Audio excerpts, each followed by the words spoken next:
Good morning, Hartford Slinger! Welcome to our Caregiver ceremony. I want to thank all of those who take care of our cancer patients, from healthcare professionals to family and friends. The support of cancer patients that they receive can make all the difference in their recovery. And I would like to introduce you to Wendy Dulak, the better half of our honorary chair. Good morning, everyone.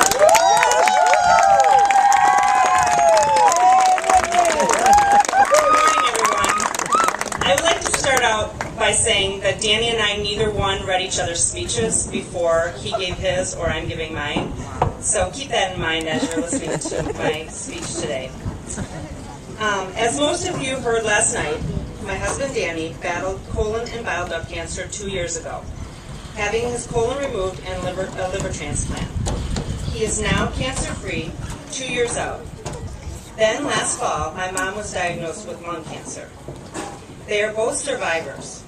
At a dinner that we attended this year honoring survivors, there was a poem on our placemat, and it read, "Survivor, I have lived, laughed, loved, and lost.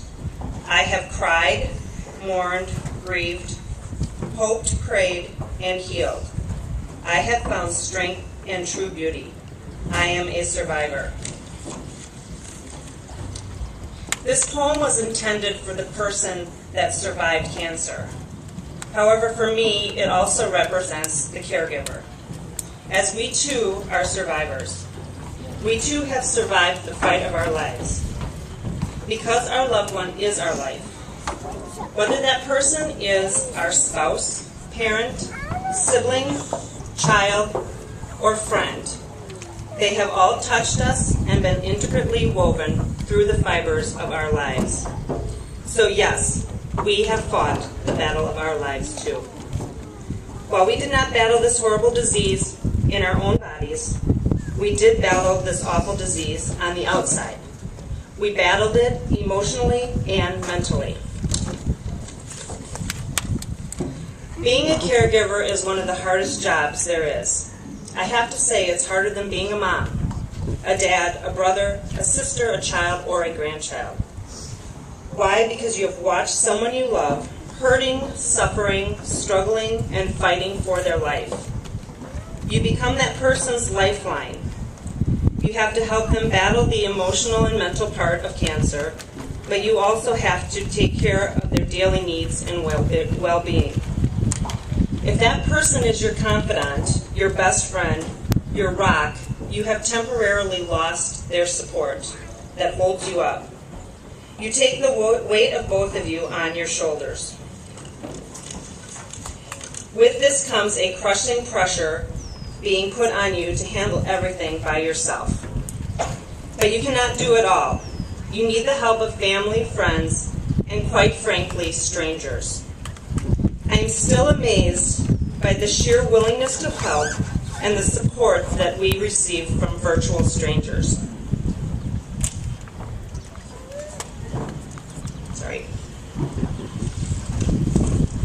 Our oldest, Sydney, had just started kindergarten at St. Killian's when Danny was going through the first surgery of his long battle. When word spread among her classmates' families, there was a whole list of people who brought us meals for weeks. Some of these women I had met once or twice, but some of them I had never even met. But that didn't matter to them. All that mattered was that there was someone in need. And that someone was me, the caregiver. The person taking care of Danny, but also keeping the household running and taking care of 3 small children, ages 5, 3, and 1. These were complete strangers, but now I can say I call some of them my closest friends. There were many others. Danny and I are very lucky to have a very close family, most of whom are here today. And also a lot of very supportive friends, including our friends from Link of Life, who also brought us weeks of meals. In that year of multiple surgeries, radiation, and many, many trips to Madison, I am proud to say that Sydney was the only one in her class to get the perfect attendance award.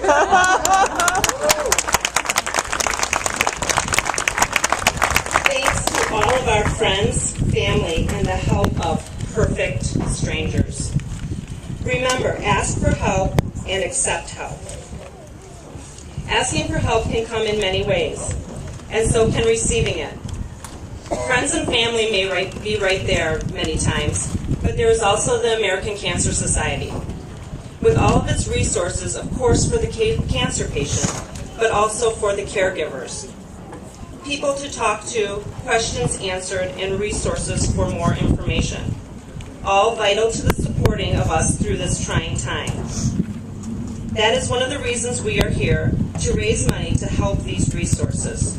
So I would like to thank all of you for that support.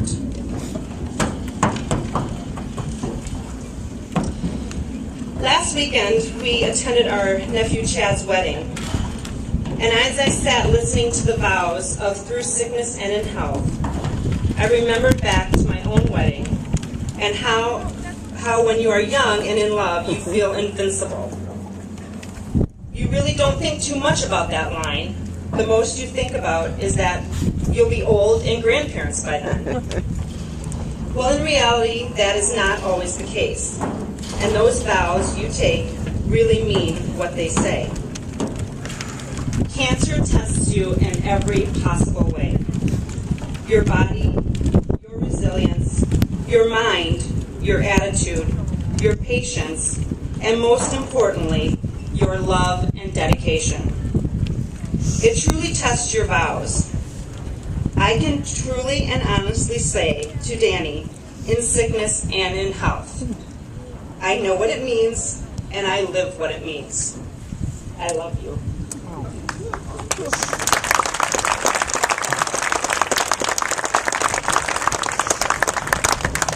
After Danny was on the mend from his liver transplant, we got the horrible news that our brother-in-law, John Trad, had throat cancer. Amazingly, the thing he was most worried about was telling the family so close to Danny's own battle. But hey, us Dulaks, we're tough. We rallied, and I am happy to say he too is now cancer-free.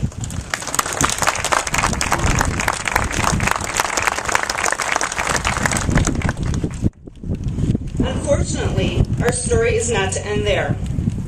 Last September, my mom, my other best friend and rock, was diagnosed with lung cancer. Luckily, God was watching over us once again. They removed a lobe of her lung and got all the cancer. She too is now cancer-free.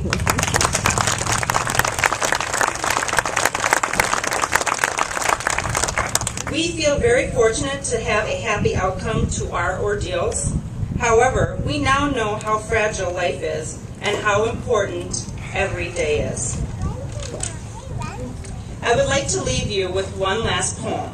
I found this right after my mom was diagnosed.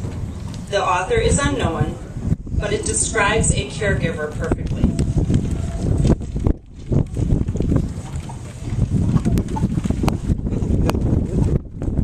A mighty wind blew night and day. It stole the oak tree's leaves away, then snapped its boughs and pulled its bark until the oak tree was tired and stark.